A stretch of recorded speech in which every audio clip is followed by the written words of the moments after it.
If the universe is cold, indifferent, and completely devoid of inherent purpose, then suicide is the only logical conclusion, or so you've been told.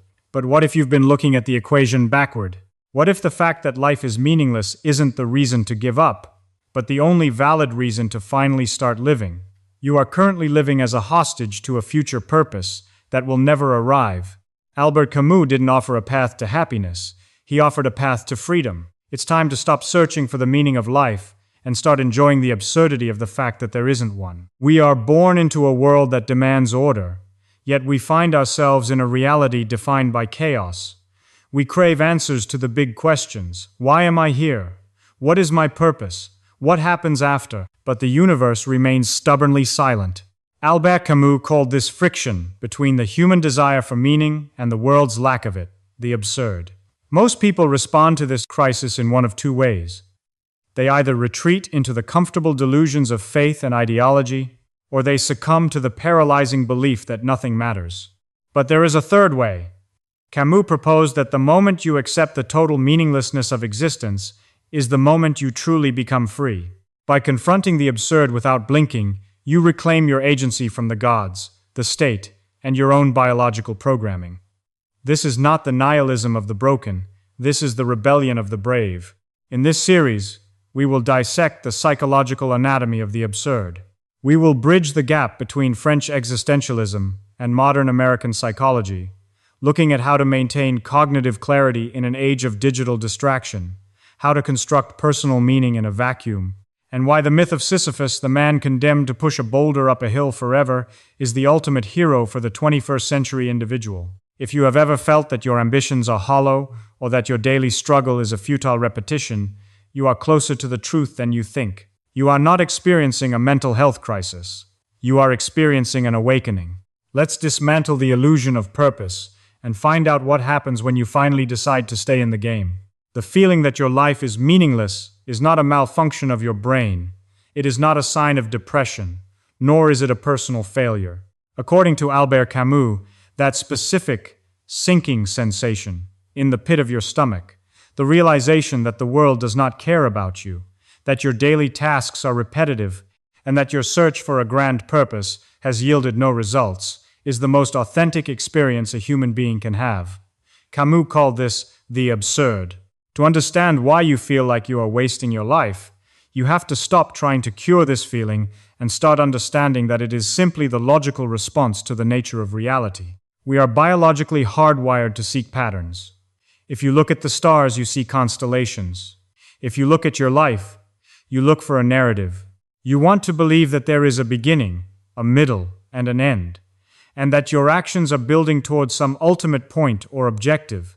This is a survival mechanism. Our ancestors needed to predict the future, to avoid predators and find food, so our brains evolved to be anticipation machines. We assume that if we do X, then Y will happen, and if we do that long enough, we will reach a state of Z, which we define as fulfillment. The absurd arises at the exact moment this desire for logic hits the brick wall of reality. You walk out into the world and you demand a reason. You ask why you work, why you suffer, and why you exist. You wait for an answer from the universe, from the structure of society, or from the grand arc of history. And the universe answers you with a deafening, cold silence. The world is not logical. It does not follow a plan. It is a chaotic explosion of events, interactions, and physical laws that have absolutely no interest in your desire for meaning. This collision between the human demand for order and the world's fundamental lack of it is the definition of the absurd. When you feel that the world is meaningless, you are not losing your mind. You are, for the first time, seeing things as they actually are. Most people spend their lives building defenses against this realization. They adopt ideologies, religions, careers, or consumer habits to convince themselves that there is a point to the chaos. They treat their daily routines as if they were holy rituals that lead to a promised land. But Camus argues that this is an act of philosophical suicide. It is a way of closing your eyes to reality to make yourself feel comfortable. To embrace the absurd is to look at that silence, to look at the fact that there is no grand plan, and to choose to remain conscious anyway. Think about the way you approach your daily life. You likely wake up with a plan. You want to accomplish things, improve your status, and secure your future. This is the human ego trying to build a fortress of meaning. But the absurd reminds you that all of these structures are temporary. You are building on sand. The promotion you wanted will eventually be forgotten. The money you saved will be spent. The legacy you try to leave will fade. This is not meant to be depressing. It is meant to be liberating. If none of it has an inherent cosmic purpose, then you are not failing at a task that you were never given. You are free from the pressure of having to justify your existence to anyone or anything. The psychological pain we feel when we realize life is meaningless comes from our attachment to the idea that there should be a grand purpose. We think that if we are not succeeding or contributing or evolving, we are somehow wasting our time. But who told you that? Who gave you the manual on what a life is supposed to look like? We are all influenced by a culture that prioritizes output, growth, and constant advancement. When we fail to meet those cultural expectations, we feel the weight of the absurd. We feel like we are pushing a boulder up a hill, watching it roll back down, and starting all over again. And that is exactly what we are doing. The reason this feels like a waste is that we judge our lives by the results rather than by the engagement. We think that the purpose of a task is to complete it. But if the world is absurd, then the purpose of the task is simply to do it. You are not pushing the boulder to get it to the top of the mountain. You are pushing the boulder to live, to feel the strain in your muscles, to experience the tension of the moment, and to affirm your own existence against the silence of the universe. When you stop looking for the result and start focusing on the act, the feeling of wasted time begins to dissolve. This perspective is crucial for modern mental health. We are currently living through an epidemic of burnout because we are obsessed with the outcome. We are so focused on the horizon that we miss the fact that we are currently standing on the earth. When you feel that your life is meaningless, try to notice the physical world around you. The way the light hits the room, the sound of the wind, the taste of your coffee, the complexity of your own thoughts. These are not means to an end. They are the experience itself. The absurd demands that you stop treating your life as a project to be finished and start treating it as a spectacle to be observed. Most people try to solve the problem of meaninglessness by adding more. They try to add more money, more achievements, more followers, or more responsibilities. They think that if they fill their life with enough noise, they will drown out the silence of the universe. But the noise just makes the silence louder when the distractions stop. The only way to live in an absurd world is to stop trying to fix it. You don't need to justify your existence. You don't need to win a game that has no rules. You simply need to keep your eyes open. The anatomy of the absurd is quite simple. It is the realization that you are a rational mind trapped in a non-rational universe. You are looking for a key that does not exist, for a door that you are already standing through. Once you accept that there is no key, you stop searching for it. You stop rattling the locked doors of success, legacy, and cosmic significance. You start to see the world as a playground, not a factory. In a factory, you are expected to produce. In a playground, you are expected to play. When you look at your past and see the waste, you are projecting a set of requirements onto a reality that never asked for them. You were not sent here to be a CEO, an influencer, or a historical figure. You were sent here to experience being alive for a brief moment in time. You have been doing that perfectly. Even the moments you spent feeling lost, even the moments you spent doing nothing, were moments where you were fully present in the fabric of existence. You were not wasting your life. You were experiencing the reality of the human condition. This is the power of Camus's philosophy. It takes the terrifying realization that there is no meaning and turns it into the most powerful tool you have. If there is no meaning, then there are no mistakes. If there is no final goal, then there is no way to be behind. You are exactly where you are, doing exactly what you are doing, and that is sufficient. You are an absurd hero in your own right, simply by existing in a world that offers no guarantees and choosing to live with clarity and courage despite it. So, when that feeling of meaninglessness returns, don't run from it. Don't look for a new hobby, a new career path, or a new philosophy to make you feel better. Sit with it. Let it wash over you. Understand that the silence you are hearing is the true nature of reality, and the fact that you are capable of hearing it means you are not a slave to the illusions that satisfy everyone else. You have reached the truth. You have looked behind the curtain of the universe and seen that it is empty, and you are still here, standing, breathing, and looking. That, in itself, is enough. That is the triumph, That is the only meaning you will ever need, because it is the only one you have created for yourself in the face of the silence. We live in a culture that has turned productivity into a secular religion. We are constantly told that we must optimize, iterate, and ascend. We have apps for our time, trackers for our steps, and planners for our thoughts, all designed to ensure that we never have a moment where we are not moving toward a higher version of ourselves. This is the modern manifestation of the Sisyphus syndrome. Just as Sisyphus was condemned by the gods to push a boulder up a mountain for eternity, only to watch it roll back down the moment he reached the peak, we have condemned ourselves to the endless cycle of tasks, goals, and milestones. We think that if we just push hard enough, we will finally reach the top and be granted a permanent state of accomplishment.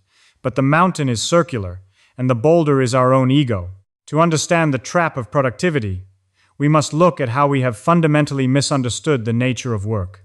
We treat our lives as a series of problems to be solved. We believe that if we solve enough problems, if we get that degree, land that promotion, or reach that savings threshold, we will eventually solve the problem of living. But life is not a problem to be solved. It is a reality to be inhabited. When you view your life as a project, you become a prisoner to the next milestone. You are perpetually living in the future, waiting for a finished version of yourself that can never exist. This is the core of the exhaustion that so many feel today. We are not tired because we are working too hard. We are tired because we are working for a result that is fundamentally unreachable. Consider the nature of the daily grind. We view the repetition of our tasks, waking up, traveling to work, engaging in meetings, finishing the day, and repeating it all the next morning as a tragedy. We see it as a waste. We tell ourselves that we are just doing time until we can get to the real life, which we imagine will happen once we have achieved a certain level of success. But Camus suggests that the repetition is not the problem. The repetition is the reality. Sisyphus, in his eternal labor, is not a victim of the boulder, he is the master of it. The moment Sisyphus realizes that his labor is futile, he becomes superior to his fate.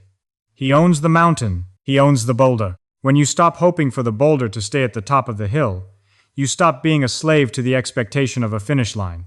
The trap of productivity lies in the belief that our worth is tied to our output. This is a dangerous psychological distortion. We have been socialized to believe that if we are not producing, we are stagnating. If we are not moving forward, we are falling behind. This mindset makes it impossible to enjoy the present moment, because the present moment is always being evaluated for its utility. We can't just sit in a park or read a book. We feel the need to be optimizing our leisure time as well. We are turning our hobbies into side hustles and our downtime into recovery for more work. We have eliminated the possibility of just being. We are constantly doing, and in that constant motion, we lose the ability to see ourselves as anything other than a machine. When you look back at the years you think you have wasted, you are judging yourself by the metric of productivity. You are asking, what did I produce? What did I build? Where did I get to? But this is the wrong question. The right question is, did I live with clarity? Did I witness my own existence? Even if you spend a year doing what society considers unproductive, perhaps you were struggling. Perhaps you were simply drifting.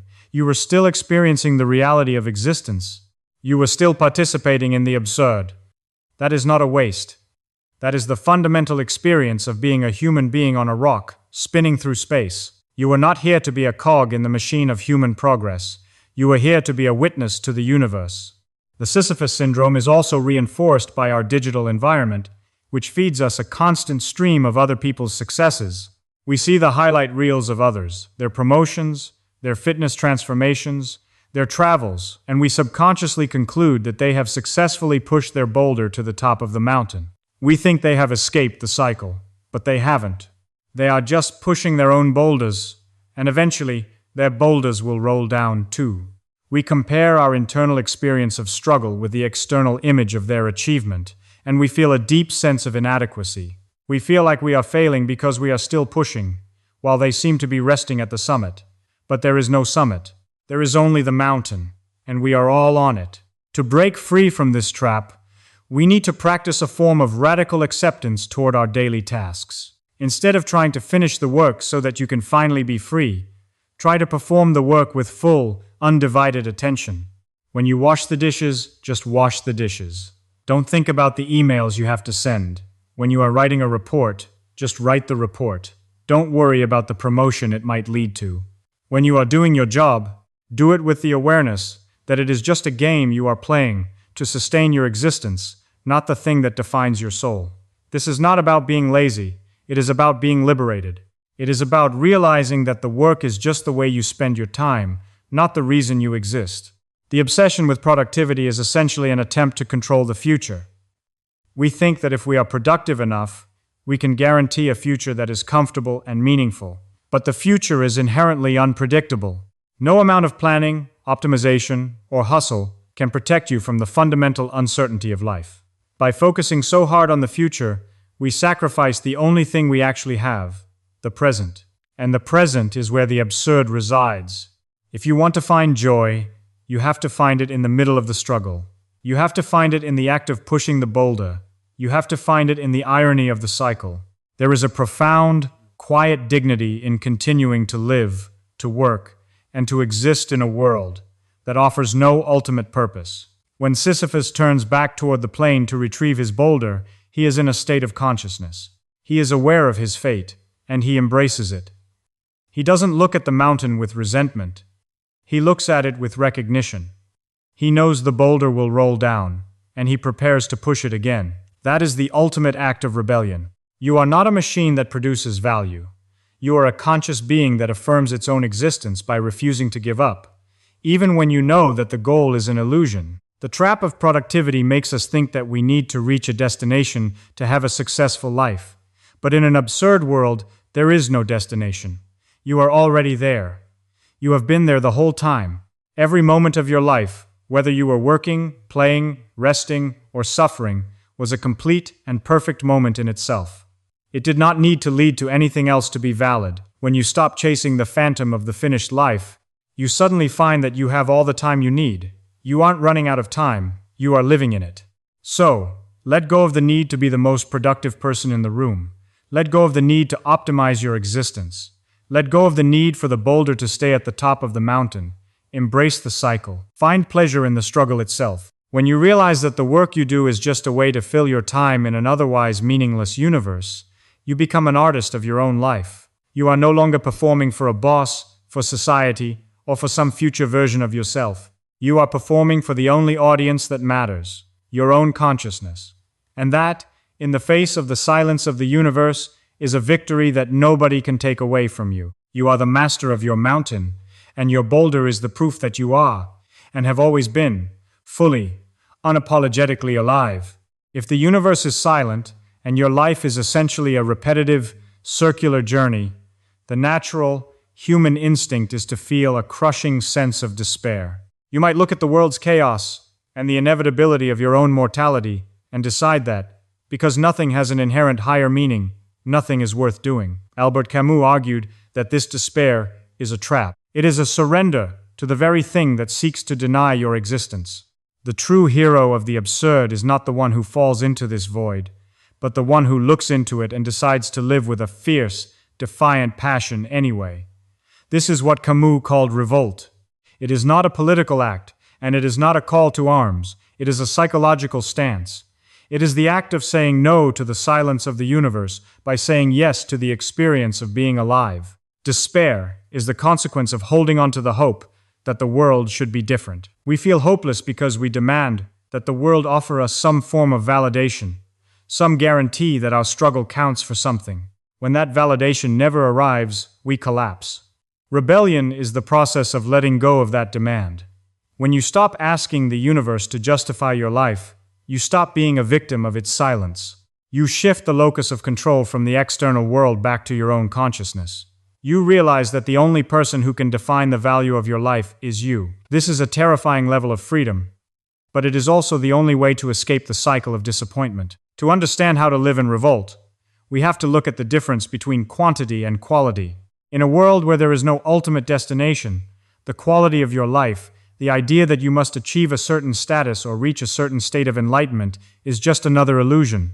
Instead, Camus suggests we should focus on the quantity of our experiences. This doesn't mean mindlessly consuming or running around like a headless chicken. It means living with intensity.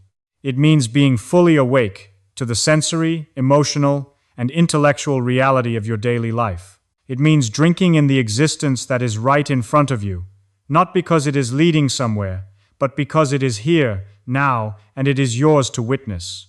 Think about the most vibrant, intense moments of your life. Were they moments where you were trying to accomplish a goal, or were they moments where you were completely absorbed in the act of living? Maybe it was a conversation, a meal, a walk in nature, or the struggle to overcome a genuine hardship. In those moments, the question of meaning didn't even come up. You were too busy being alive. Despair thrives in the abstract, in the thoughts that worry about the future or judge the past. Rebellion thrives in the concrete, in the immediate, physical experience of the present. When you focus on the sheer intensity of your senses and the depth of your engagement with the world, you crowd out the space where despair normally grows. The rebellion against despair also requires a radical kind of honesty. Most people are philosophically dishonest. They lie to themselves about the nature of reality so they can sleep better at night. They tell themselves that their suffering is part of a plan, or that their efforts will be rewarded in some way, or that their identity is a permanent thing that will survive after they are gone. When you strip away these lies, it feels like you are losing your footing. But this is the moment of your birth as an absurd hero. By refusing to accept the comforting illusions that society provides, you become capable of a much deeper, more authentic joy. You learn to appreciate the light because you are no longer afraid of the dark. Consider your personal history of wasted time.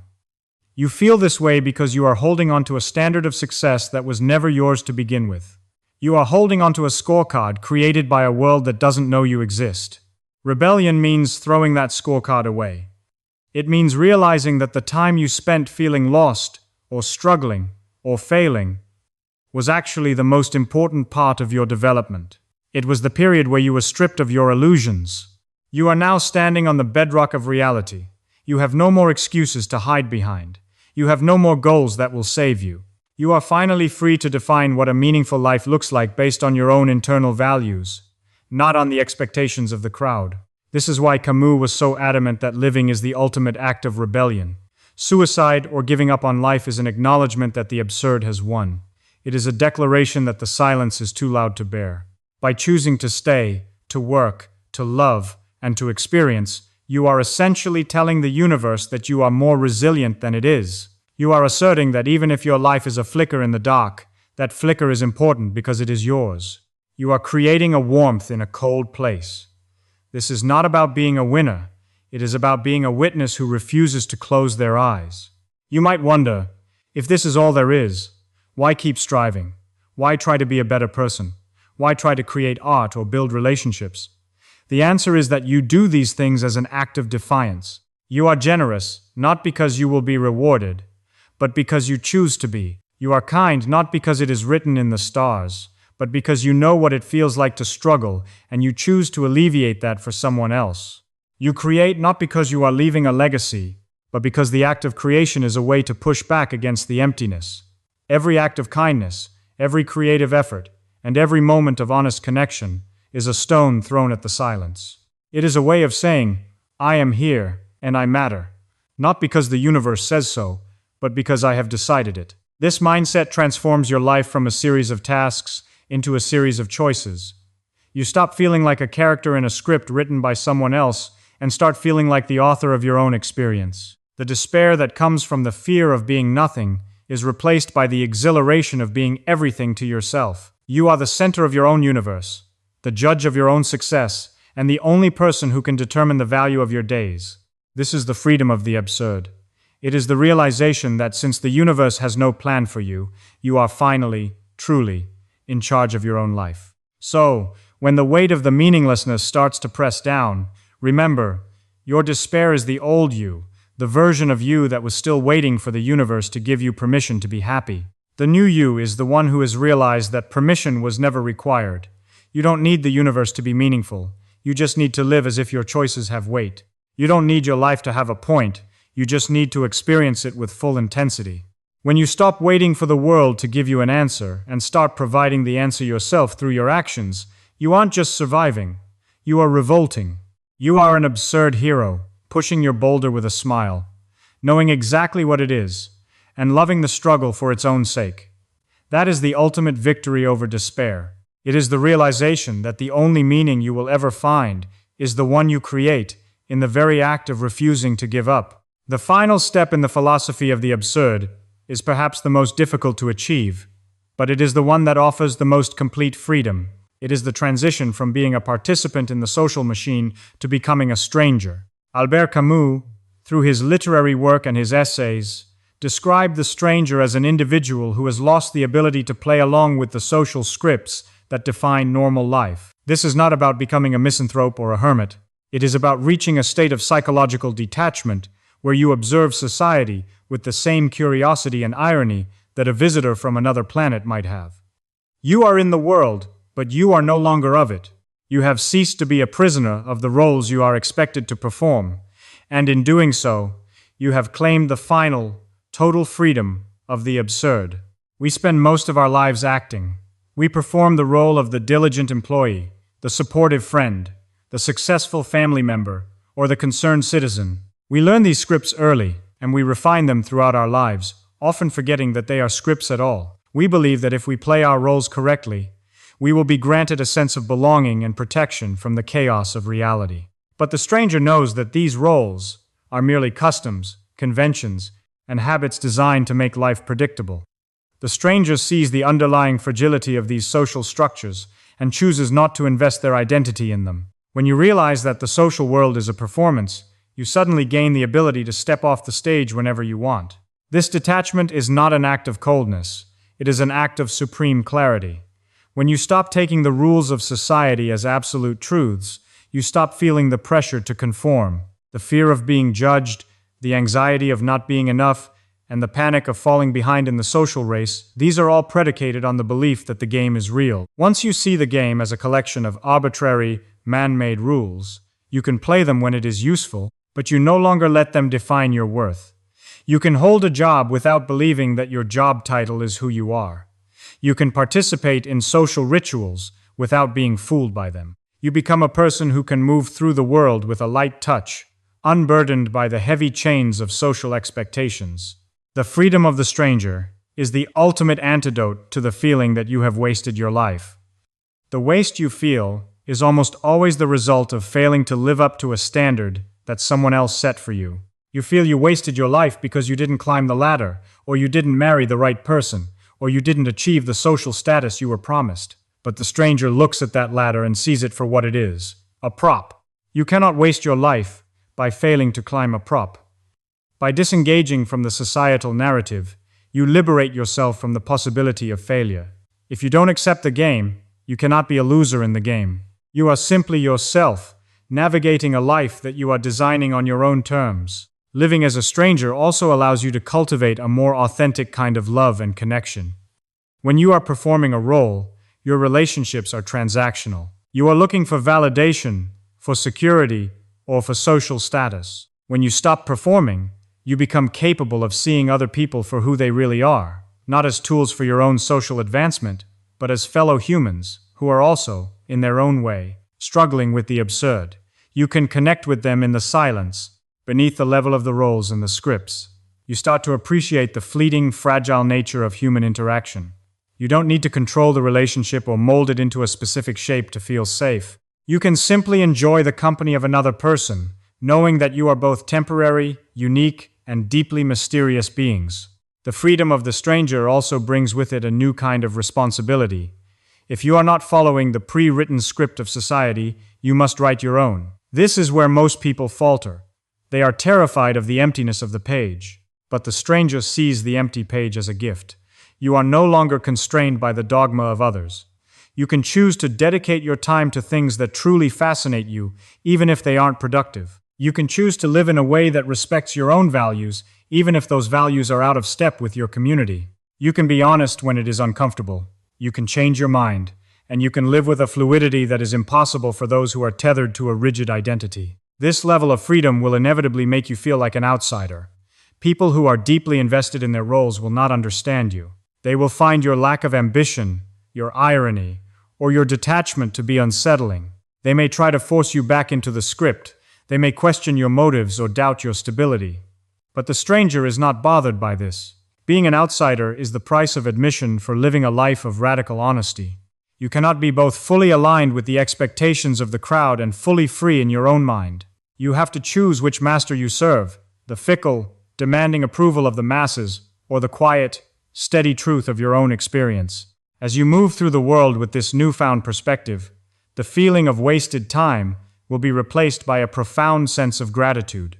You will realize that the time you spent searching for answers, the time you spent feeling lost, and the time you spent suffering were all essential parts of your journey to the truth. You had to go through the trap of productivity, the despair of the void, and the pressure of the crowd to arrive here. In this state of clarity, you are not a stranger because you are disconnected. You are a stranger because you are fully, completely awake. You have emerged from the cave, and while the light is blinding and the transition is difficult, you would never trade this clarity for the comfortable darkness you left behind. So, walk through the world as a stranger. Look at the structures, the buildings, the hierarchies, and the noise of society with a calm, detached eye. Understand that none of this was built for you, and you don't need to fit into it to be a complete human being. Your life is not a race to be won, a project to be finished, or a performance to be judged. It is a unique, unrepeatable experience that you are having, right here, right now. You are the only person who can define its value, and you have decided that its value lies in the experience itself. You have mastered your fate, you have pushed your boulder with a sense of ironic joy, and you have looked into the silence and found that you were the one speaking all along. You are free, you are awake, and you are finally, truly, living.